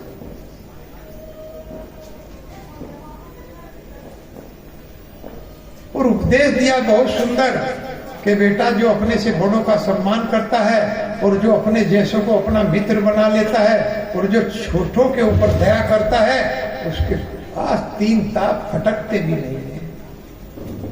इस जगत में यही तो सब बातों की कमी हो रही। जो अपने से बड़े का सम्मान करेंगे, जो अपने बराबर वालों को मित्र बना लेंगे और जो छोटे के ऊपर उपकार करेंगे, तो उनके पास कभी दुख आता नहीं है, त्रिताप से मुक्त हो जाते हैं। लेकिन त्रुटि होती है कि हम अपने बड़ों का जो अपमान करते हैं, माता पिताओं का अपमान करते हैं, कहां सुख मिलेगा? अपने बड़ों का अपमान करते हैं, जो हमारे बराबर है उनसे हम अपने को बड़ा मानते हैं, और जो छोटे हैं उनको मूर्ख बताते हैं। ये त्रुटि बन जाती है, फिर कहां सुख मिलेगा? फिर तो 3 ताप सताएंगे इस जगत में। तो ऐसा उपदेश दिया। और ये उपदेश जब कोई छोटा आदमी बड़ा काम करता है, 5 वर्ष का बालक इतना बड़ा काम करने के लिए जंगल में निकल गया, तो नारद जी तक गुरु जो है वो अपने आप आता है। शुद्धता हमारे अंदर होनी चाहिए, गुरु के पास जाने की आवश्यकता है। एक दिन गुरु घर आएगा और ज्ञान देगा। गुरु को ढूंढने की आवश्यकता नहीं है, दृढ़ता के साथ में भगवान की शरण ग्रहण करने के लिए उनका भजन करने की आवश्यकता है। गुरु भी आएगा और भगवान भी आएगा। यह छोटा बच्चा होता है, वो माँ के पास नहीं जा सकता क्योंकि चलने की क्षमता नहीं है। बेचारा रो देगा, चारपाई पर पड़ा हुआ, चारपाई से उतर नहीं सकता। लेकिन जब वो रोएगा तो माता दौड़ के उसके पास आएगी। उसे जाने की आवश्यकता नहीं है। जिस दिन हम रोकर उस भगवान को पुकारेंगे दृढ़ता के साथ, तो उसको आना पड़ेगा। हमारे में क्षमता ना हो, उसमें तो क्षमता है, गुरु में क्षमता है। महाराज जी तुरंत ख्याति शुरू करके, अरे 5 वर्ष का बालक भगवान को पाने के लिए भगवान ने अपना प्रतिनिधि भेज दिया। तद्विधि प्रणिपाते परिप्रश्नेन सीया उपदेशयन्ति ते ज्ञानम ज्ञानी नस्तत्व दर्शना। आप मेरे प्रतिनिधि के पास जाइए, शरणागत होकर दंडवत प्रणाम करके हाथ जोड़ करके प्रश्न कीजिए। ये नहीं है कि प्रणाम किया नहीं और प्रश्नों की बाढ़ ठोक दिया है, इससे कुछ मिलेगा नहीं। 16,000 अप्सराएं नारद जी को प्रणाम किए बिना प्रश्न किया तो नरकासुर की कैद में रहना पड़ा। उसके बाद में भगवान ने उन्हें मुक्त किया। तो दंड मिलता है। तो इस तरह से गुरु जो है वो, प्रभा जी ने एक बहुत सुंदर उदाहरण दिया है। एक छोटी चिड़िया ने समुद्र के किनारे अपने अंडे रख दिए। समुद्र की लहर आई और अंडे को बहा के ले गई। तो चिड़िया चोंच में पानी ले जाती और बाहर डाल के आती, फिर चोंच में पानी भरती और बाहर डाल के आती। अब कौवे ने पूछा कि क्या कर रही हो? कि क्या कर रही है? समुद्र को सुखाऊंगी, इसे खाली करूंगी, मेरे अंडे इसने लपेट लिए। अब कौवा हंसा, हा हा, देखो ये समुद्र को खाली करेगी, चोंच में इतना पानी ये करेगी समुद्र को खाली। लेकिन उसने कोई परवाह नहीं की, चोंच में पानी भरे बाहर उड़ेल दे, इसी में लगी रही। एक दिन उसकी ख्याति गरुड़ तक पहुंच गई। अरे एक चिड़िया है जो समुद्र से पानी निकालती है और प्रतिज्ञा किया है कि मैं समुद्र को खाली करके रहूंगी। गरुड़ के पास सूचना पहुंची तो गरुड़ जी आए देखने के लिए और कहा कि प्रॉब्लम क्या है कि इसने मेरे अंडे लपेट लिए समुद्र में, मैं इसको सुखाऊंगी। अब गरुड़ जी ने समुद्र को धमकी दी कि इसके अंडे लौटाओ, नहीं तो मैं तुमको समाप्त कर दूंगा। गरुड़ की शक्ति को तो समुद्र जानता था, डर गया, तुरंत मतलब हाथ जोड़ के आया और उसके अंडे लौटा दिए। जब दृढ़ प्रतिज्ञा हम कर लेते हैं कि हम तो कृष्ण को पाके रहेंगे, उनका भजन करेंगे, तो गुरु भी आएगा और कृष्ण भी आएंगे। हरे कृष्णा कृष्णा कृष्णा हरे हरे, हरे राम राम राम हरे। तो इस तरह का उपदेश दिया। नारद जी ने मना किया कि बेटा तुम जंगल में नहीं ठहर पाओगे, अपने घर चले जाओ। एक तरह से परीक्षा ले रहे थे, नहीं तो कुमाराचरित प्राज्ञ धर्मान भगवता ने भी 5-6 वर्ष की आयु से अगर हमको अकल आ जाए तो भजन शुरू कर देना चाहिए, क्योंकि बुढ़ापे में भजन नहीं होता। जब भी हम लोग बुढ़ापे के इंतजार करते हैं कि भजन होगा, बुढ़ापे में भजन नहीं होता है। काल करे सो आज कर और आज करे सो अब, फल में परलय होगी बहुरी करेगा कब। भौतिक कार्यों के लिए हम ये उदाहरण देते हैं। अरे भाई जो कल करना है वो आज कर ले, और जो आज करना है वो अभी कर ले, है? पर भगवान का भजन के लिए बुढ़ापा, क्या ये न्याय है? ये भौतिक कार्य तो भाई आज ही कर ले, अभी कर ले, परलय हो जाएगी। और भजन के लिए हम बुढ़ापे में छोड़ते हैं, कुछ लाभ होने वाला नहीं है बुढ़ापे में। इसलिए जब भी समझ में आ जाए तभी से भगवान का भजन शुरू कर देना चाहिए। कुमाराचरित प्राज्ञो धर्मान भगवता ने दुर्लभम मानुषम जन तदप्य दुर्लभम। अर्थदम ये मनुष्य जीवन बहुत कठिनाई से हम लोगों को मिलता। इसलिए नारद जी ने जब ये उपदेश दिया तो ध्रुव महाराज 5 वर्ष का बालक था। उसने कहा, गुरुजी आप बहुत बड़े वीणा बजाते हैं, आप प्रचार करते हैं, दुनिया में आपका नाम है, लेकिन आपका उपदेश मेरे हृदय में नहीं उतर रहा, मैं इसको मानने वाला नहीं। नकार दिया कि मैं घर जाने वाला नहीं हूं, मैंने अपनी माता का उपदेश अपने हृदय में धारण कर लिया, मैं अब उस भगवान को पा करके रहूंगा। और जब ये दृढ़ता देखी उसी समय वहीं से मतलब जो है बोल दिया कि बेटा निश्चित अब जो तुम जो है भक्ति करो, और जो तुम्हारी माता का आदेश है वही वास्तव में सर्वोपरि है। नारद उवाच जनन्याभिहितम पंथा सेवे निश्रे सस्यते भगवान वासुदेव तम भज तम परमाण आत्मना। नारद जी ने कहा कि हे बालक, हे बेटा, जो तुम्हारी माता ने उपदेश दिया है वही उपदेश वास्तव में सार्थक है। उसी उसी पथ पर चलो। अर्थात शिक्षा गुरु ने जो आदेश दे दिया, दीक्षा गुरु उसी को रिकमेंड करता है। शिक्षा गुरु बन गई थी। नारद जी दीक्षा गुरु थे, लेकिन दीक्षा गुरु ने शिक्षा गुरु के ही आदेश को आगे बढ़ाया। हमारी परंपरा में भी यही है, शिक्षा गुरु को कम नहीं आका जाता, वो दीक्षा गुरु के ही समान होता है, क्योंकि वही लेकर के दीक्षा लेकर के गया गुरु के पास में, जब उसको दीक्षित किया गया। तो उस परम, इसीलिए जनन्या अभिहिता पंथा, तुम्हारी जननी ने जो आदेश दिया है, जो रास्ता बताया है, बेटा वही रास्ता अनुकूल है, तुम उसी रास्ते पर चलो, वही रिकमेंड कर दिया। और नारद जी तो वीणा बजाते रहते हैं और सारे जगत में, और भगवान का उपदेश करते रहते हैं। बड़े बड़े जहां ज्यादा समूह होता है वहीं पर वो जाते हैं। और जैसे एक बार 10,000 पुत्र थे उसके दक्ष प्रजापति के, और दक्ष प्रजापति के 10,000 पुत्र प्रजापति ने कहा भेजा? शिक्षा लेने के लिए भेजा। क्या? पॉलिटिकल साइंस पढ़ाने के लिए भेजा, गृहस्थ आश्रम धारण करने के लिए भेजा।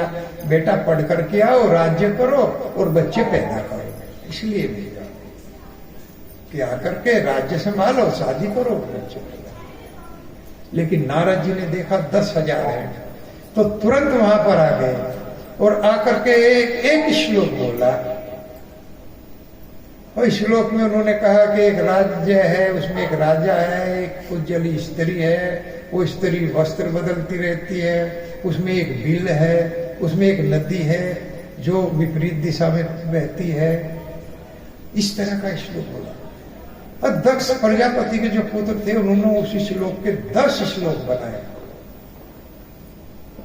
कि क्या क्या उसमें है, और उनका अर्थ निकाल करके और वो जंगल में चले गए, छोड़ करके। ना अपने पिता को बताया, भगवान की शरण में चले गए। दक्ष प्रजापति ने कोई बात नहीं, मेरे 10,000 बच्चे तो भेज दिए, फिर 1,000 बच्चे और पैदा किए, और 1,000 को भी फिर उम्र होने पर शिक्षा के लिए उसी स्थान पर भेज दिया जहां 10,000 बच्चों को भेजा था।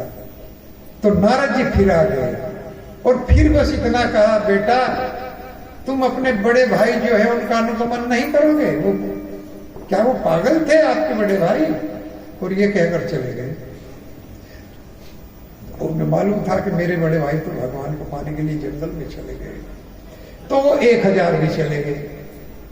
अब नारद उसको दक्ष प्रजापति को क्रोध हो गया और उन्होंने साथ दे दिया कि नारद जी तुमने मेरा घर बिगाड़ दिया, इसलिए तुम एक स्थान, 1 घड़ी 2 घड़ी से ज्यादा नहीं ठहर पाओगे। और वो भी उनके लिए वरदान बन गया। जितना भी कम में लोगों को जो है स्पर्श करते थे, क्योंकि साधु संगे सर्वशास्त्र कहे, लव मात्र साधु संगे सर्व सिद्धि है। थोड़े समय में बहुत बड़ा लाभ प्रदान करते थे नारद जी, वो उनके लिए वरदान बन गया। तो ऐसे नारद जी क्या गाते हैं? नारायण। एक भक्ति विनोद जी का हम बंगला में हम अपने आचार्यों के ही गीत गाते हैं, और ये लौकिक गीत हम गाते नहीं। ये सब गीत अलौकिक है, भले ही आपकी समझ में ना आए, लेकिन ये आत्मरंजन करते हैं, शरीर का रंजन नहीं करते। और लोग गाते हैं, आप टीवी में देखा होगा कि माताएं किस बेढंगे ढंग से नाचती हैं, गाते हैं, फिल्मी धुनों पे गाने और भजन बजते हैं और उनके ऊपर नाचती हैं। वास्तव में हरि नाम के अलावा नहीं नाचना चाहिए। जब भगवान हरि नाम का कीर्तन होता है उसमें निरंतर करना चाहिए, वो भी बहुत सभ्य ढंग से करना चाहिए, जैसा इस कोण में बताया गया है।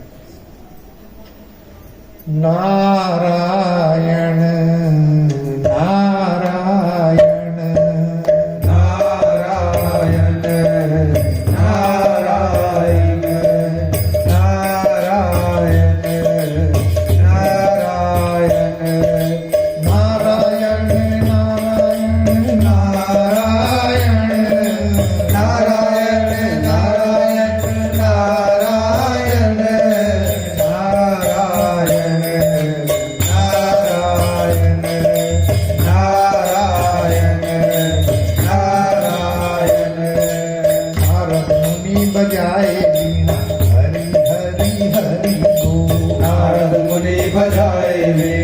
हरि हरि हरि बोल हरि बोल हरि बोल हरि हरि हरि बोल हरि बोल हरि बोल हरि हरि हरि बोल हरि बोल हरि बोल हरि हरि हरि बोल हरि बोल हरि बोल हरि हरि हरि बोल नारायण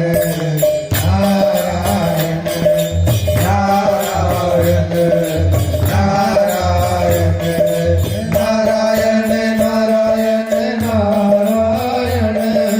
नारायण नारायण नारायण नारायण नारायण नारायण नारायण नारायण नाम अमृत बरसे तन श्रवण युगल किया नाम अमृत बरसे धन श्रवण युगल किया भक्त जन सगने नाचे हरिया आपन हिया भक्त जन सगने नाचे हरिया आपन हिया हरि बोल हरि बोल हरि हरि हरि बोल हरि बोल हरि बोल हरि हरि हरि बोल हरि बोल हरि बोल हरि हरि हरि बोल हरि बोल हरि बोल हरि हरि हरि बोल नारायण नारायण नारायण नारायण नारायण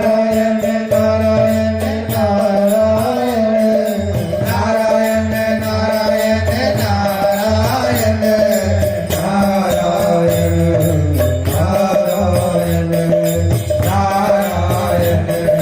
नारायण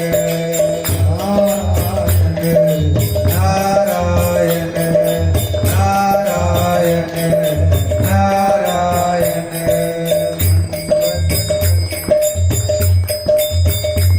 हरि प्रेमी सदन हेरा पंचवदन नारद धरी प्रेमेर सगन रोल पंचवदन नारद हरि प्रेमे सगन रोल पंचवदन नारद धरी प्रेमेर सगन रोल पंचवदन नारद हरि प्रेमे सगन रोल कमला सनाचिया बले बोल बोल हरि बोल कमला संतरिया बले बोल बोल हरि बोल हरि बोल हरि बोल हरि हरि हरि बोल हरि बोल हरि बोल हरि हरि हरि बोल हरि बोल हरि बोल हरि हरि हरि बोल हरि बोल हरि बोल हरि हरि हरि बोल नारायण नारायण नारायण नारायण नारायण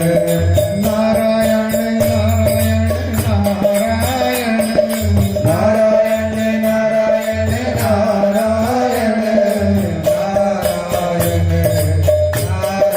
नारायण नारायण नारायण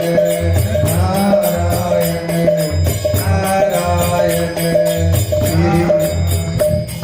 श्री कृष्ण नाम रस उमाल अमार श्री आसे कृष्ण नाम रस उमर हमारा श्री कृष्ण नाम रस उमाल अमार श्री आसे कृष्ण नाम रस उमर हमारा श्री रूप पदयाचे जिहा भक्ति विनोद दास श्री रूप पदयाचे हिया भक्ति विनोदा श्री रूप पदयाचे जिहा भक्ति विनोद दास श्री रूप पदयाचे हिया भक्ति विनोदा हरि बोल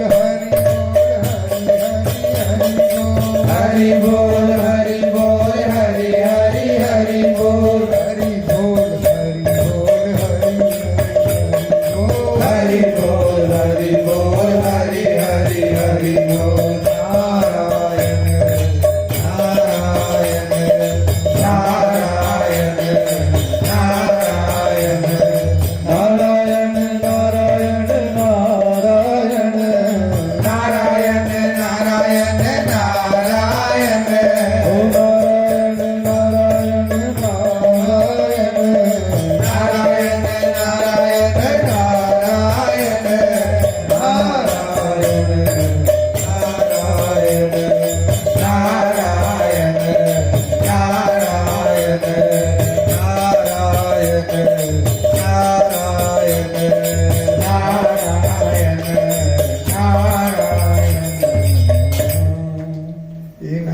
अब की बार कोई गलती नहीं कर रहे हैं।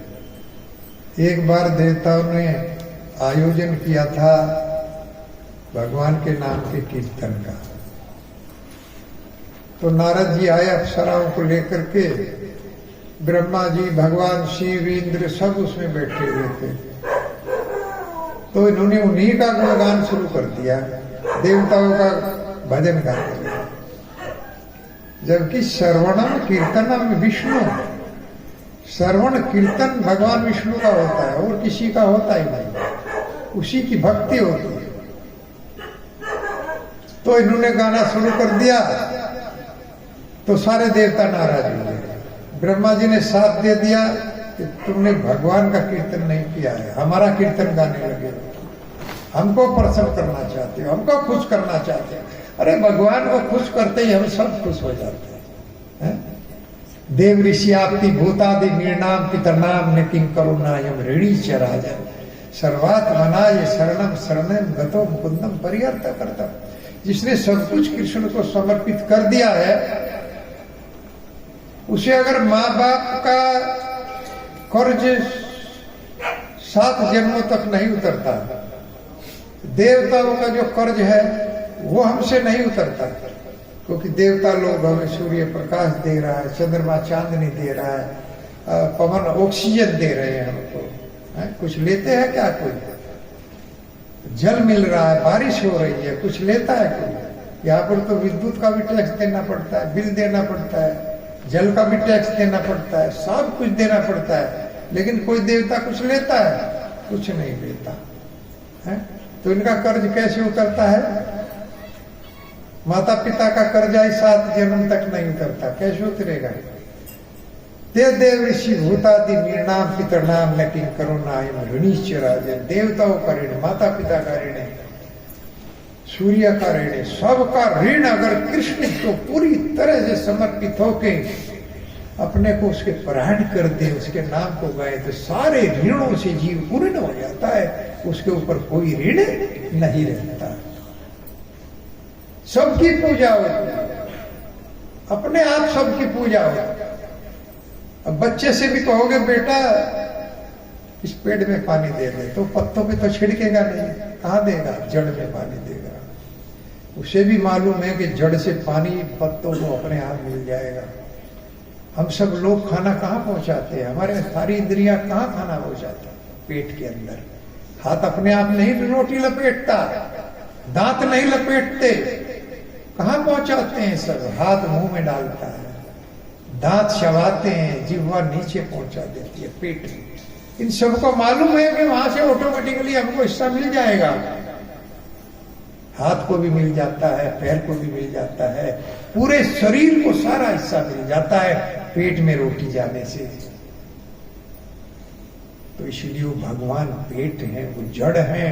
कृष्ण की पूजा करेंगे तो सबकी पूजा हो जाएगी, कोई नाराज नहीं होगा, अकेले में नाराज हो जाएंगे। अगर हम भगवान को समर्पित होकर के उनकी उपासना, उनका नाम गाएंगे, तो माता पिता के ऋण से भी कभी कभी होता है माता पिता की दूसरे बेटे में रहने लगते हैं, एक बेटे को उसका जो फल है वो नहीं मिल पाता। कभी कभी माता पिता चले जाते हैं, बेटे को फल नहीं मिल पाता। तो अगर वो कृष्ण का भजन कर ले तो माता पिताओं के ऋण से भी मुक्त हो जाएगा, सारे देवताओं के ऋण से मुक्त हो जाएगा। हरे कृष्णा कृष्णा कृष्णा हरे हरे, हरे राम राम राम हरे हरे। तो अब के नारद जी ने जो गलती किया था, तो उन्होंने साथ दे दिया कि तुम जो है मृत्यु लोक में एक दासी के पुत्र के, दासी के यहाँ जन्म लो, उसका पुत्र बनो। तो वही नारद जी, जबकि उपबरहण नाम के गंधर्व थे, नारद जी नहीं थे तब तक, बहुत अच्छा गाते थे गंधर्व लोग, तो इनका नाम था उपबरहण। और ये गंधर्व थे, बहुत सुंदर गाते थे। इनको बुला लिया कि भाई भगवान का कीर्तन होगा, जैसे हम लोग भी किसी गाने वाले को बुला लेते हैं। तो उस तरह से उनको एक दासी के यहाँ जन्म लेना पड़ा। और दासी जो है वो सेवा करती थी किसकी? ऋषियों की। तो ऋषियों का भंडारा जो था, उसमें ऋषि लोग आए और ऋषि लोगों की सेवा कर रही थी, तो पत्तल उठाती थी और नारद जी उन पत्तलों को चाटते थे। उन साधुओं की झूठी पत्तल को चाट कर ब्रह्म ऋषि के पद पर पहुंच गए। साधुओं की झूठन में भी वो अमृत होता है, जो बड़े बड़े साधु लोग होते हैं। एक बार एक राजा वृंदावन को चला आ रहा था, तो वहां पर खिचड़ी का प्रसाद दिया जा रहा था। गोप सखा खिचड़ियों का प्रसाद बना रहे थे, खा रहे थे, बांट रहे थे। उस राजा को प्रसाद दिया, उसने देख करके अरे खिचड़ी है, खिचड़ी है, उसको फेंक दिया, अवॉइड कर दिया। घर आया तो इतने घर आया, देखा 10 पुत्र खत्म हो गए बीमारी के द्वारा। रोने लगा, बहुत रोया। और किसी साधु के पास गया तो उन्होंने कहा तुमने बहुत बड़ी गलती कोई किया है, ध्यान करो। कि महाराज मैंने कोई गलती तो नहीं किया, लेकिन आज जब मैं आ रहा था तो मुझे एक जगह प्रसाद दिया गया था, मैंने खिचड़ी वो फेंक दिया। कि तुमने बहुत बड़ा पाप किया है, दोबारा से जाओ। वो दोबारा वहां पर आया, आकर के प्रसाद तो नहीं था, लेकिन झूठे जो गोपियों के झूठे पत्तल और डोंगे पड़े हुए थे उनको चाट, झूठन को चाट करके तब वो आया। तो महात्मा ने कहा कि हम तुम्हारे यहाँ और पुत्र हो जाएंगे। तो भगवान का प्रसाद इतना शक्तिशाली है। प्रभुपाद जी ने इस पर बहुत बल दिया है। अगर हमारे पास कुछ धन है तो भगवान को भोग लगाओ, चाहे खिचड़ी ही हो, भोग लगा कर उसको डिस्ट्रीब्यूट करो, बांट दो, लोगों का कल्याण हो जाएगा, उसका बहुत बड़ा लाभ हमको मिलेगा। है? ये तो कर ही सकते हैं हम लोग, भक्त लोग। इस्कॉन के मंदिर में बहुत प्रसाद बांटा जाता है, बहुत प्रसाद दिया जाता है। तो इतनी बड़ी महिमा प्रसाद की है, इसको कभी अवॉइड ना करना, बहुत बड़ा पाप लग जाता है। कभी ये सोचना ना ये खिचड़ी है, ये चीज बनी है, ये भगवान को भोग लगा, उन्होंने उससे चखा। एक बार भगवान चैतन्य महाप्रभु कटवा में संन्यास लिया तो शांतिपुर में पहुंच गए। शांतिपुर में अद्वैत आचार्य की भजन स्थली है, वहीं के वो रहने वाले थे। तो वहां पर पहुंचे, शांतिपुर के हमने दर्शन किए, उनके भक्त लोग गए थे। तो वहां पर बड़ा रमणीक स्थान है। तो चैतन्य महाप्रभु वहां गए और नित्यानंद प्रभु साथ में थे, और प्रसाद लेते लेते जो अद्वैत आचार्य प्रसाद भोग लगा करके लाए, कहने लगे अरे देखो कितना सुंदर प्रसाद है, कितना आनंद आ रहा है, हमें लगता है कि कृष्ण ने इसको जरूर चखा। ये कृष्ण की झूठन है, इसलिए ये कृष्ण प्रेम हमारे हृदय में आ रहा है। माताएं बहुत अच्छा प्रसाद खिला रही हैं भोग लगा कर, हमें भी लगता है कि वो कृष्ण ने चखा, उसको चखा है।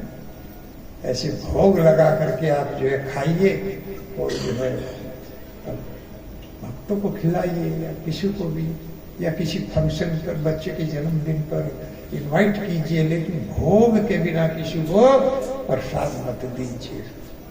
तो नारद जी बहुत सचेत थे अब की बार कि मुझे शाप दे दिया था, मैंने देवताओं का कीर्तन किया, तो अब क्या कर रहे थे? भगवान का कीर्तन कर रहे थे। क्या कहते हैं? नाम अमृत बरसे धन श्रवण युगल गिया, के नाम की वर्षा हो रही है। हरे कृष्ण महामंत्र गाया जा रहा है और इस नाम की वर्षा हो रही है, और भक्त जन सघरे नाचे भरिया अपन हिया, और सारे भक्त लोग हरे कृष्णा गा रहे हैं, और हमारा भी हृदय भर गया। और जो बराबर में लोग खड़े होकर देख रहे थे वो भी नाच रहे, सब नाच रहे। कोई शरीर से नाच रहा है तो कोई मन से नाच रहा है। नाचता है ना मन से। जब किसी को नाचते हुए देखते हो, जब किसी शराबी को नाचते हुए देखते हो, तो समझ लो आप भी शराब पीकर नाच रहे हैं, देखना नहीं चाहिए। जब भक्तों को नाचते हुए देखोगे तो समझना चाहिए कि हम भी नाच रहे हैं कृष्ण के लिए। कोई शरीर से नाचता है तो कोई मन से नाचता है। भरिया अपन हिया, अरे हमारा तो हिया भर गया उनको देख करके। और फिर आवाज सुनी, कैलाश पर आवाज चल गई, पंच बदन नारद धरी प्रेमेर सघन रोल। पंच बदन भगवान शिव का नाम। भगवान शिव दौड़ पड़े, अरे नारद जी कीर्तन कर रहे हैं, भगवान का कीर्तन हो रहा है। बैल पर बैठ करके अपनी सवारी नंदी के ऊपर बैठ करके कैलाश से दौड़ करके आए पंचबदन अर्थात भगवान शिव, और आकर नारद जी का आलिंगन कर लिया। अरे तुम कितना अच्छा गा रहे हो, कितना अच्छा नाच रहे हो। दोनों नाचने लगे आलिंगन करके। और फिर कमल और कमलासन नाचिया बला बला बोल बोल हरि बोल। और कमल के आसन पर बैठने वाले कौन? ब्रह्मा जी हंस के ऊपर बैठ करके आए और आकर के कहने लगे बोल बोल हरि बोल। अरे भाई हरि बोलो हरि बोलो हरि बोलो हरि बोल करके वो नाचने लगे। श्री कृष्ण नाम रस कोमाले हमारा श्री रूप पदे आचे यह भक्ति विनोद दास। भक्ति विनोद जी कहते हैं, ठाकुर भक्ति विनोद जी अंग्रेजी जमाने में जज के पद पर थे। रिजाइन किया था, अंग्रेजों ने रिजाइन नहीं दिया, तो अंग्रेजों के पद पर ये लोग थे, अंग्रेज जज के पद पर ये लोग थे। तो उसको उन्होंने वो गा रहे हैं इस गीत को, वो लोग गा रहे हैं। अभी खत्म करता हूँ माता जी, थोड़ी शांत हो गई, शोर ना करना, शोर से मुझे बहुत हो जाता है 20 बजे तक। कहते हैं इस नाम का रस पूरी दुनिया में फैलना चाहिए, इस नाम का रस। कथा एक विराम देते हैं। अब कल की कथा और परसों की और रह गई है, तो आप लोग और मतलब